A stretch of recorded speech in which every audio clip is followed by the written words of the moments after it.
شامی صاحب، ایک طرف تو ہم دیکھ رہے ہیں الیکشن کمیشن جو ہے وہ تلوار چلا رہا ہے، دوسری طرف شیخ وقاص اکرم صاحب کہہ رہے ہیں ان کی نشست جو ہے وہ بھی خطرے میں پڑتی نظر آ رہی ہے۔ ریزولوشن ہو گیا قومی اسمبلی کا؟ جی ہاں، سیدہ نوشین افتخار صاحبہ نے جو ہے وہ کیا۔ کیونکہ ہماری یہاں سیالکوٹ کی ہیں نا جی جی نوشین بی بی، ماشاءاللہ زارِ شاہ کی بیٹی ہیں، جی تو ہمارے صاحبزادہ فیض الحسن صاحب مرحوم جو ہیں ان کی پوتی ہیں، اچھا ماشاءاللہ آلو مہار شریف والے۔ اچھا اچھا بہرحال اب وہ کہہ رہے ہیں 40 دن تک جو غیر حاضر رہے گا مسلسل غیر اس کی سیٹ ختم کی جا سکتی، قومی اسمبلی کو حق حاصل ہے۔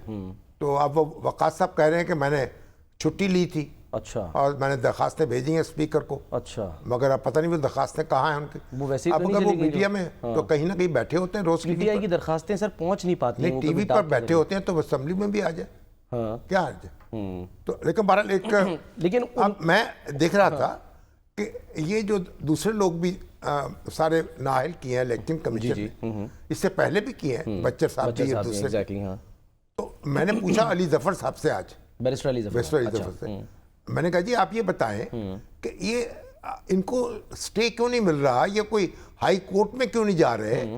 یعنی عام طور پہ تو ہوتا یہ ہے نا کہ جب زیریں عدالت جو ہے وہ اس طرح کرتی ہے، اب یہ شیڈول بھی اعلان کر دیا ہے بعض نشستوں کا، تو الیکشن کمیشن نے ان لوگوں کو ہائی کورٹ جانا چاہیے اور اپیل دائر کرنی چاہیے، صحیح ہے، اور فیصلہ معطل کرنے کی درخواست کرنی چاہیے۔ تو کیا ہو کیا رہا ہے، یہ کیوں ایسا ہو رہا ہے؟ اچھا، کیا کوئی قانون میں تبدیلی ہو گئی ہے یا کوئی سستی ہو رہی ہے؟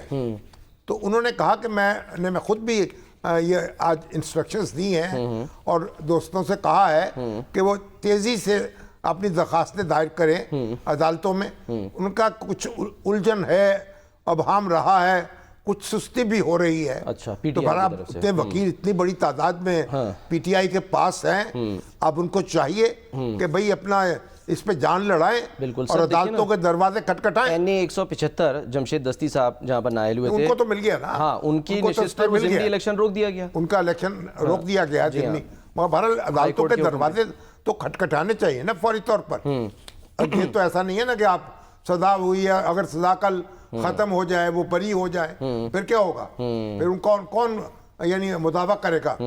سر الزامات تو ظاہر لگاتی رہی ہے پی ٹی آئی کے نظام انصاف جو ہے وہ ٹھیک نہیں چل رہا، لیکن آج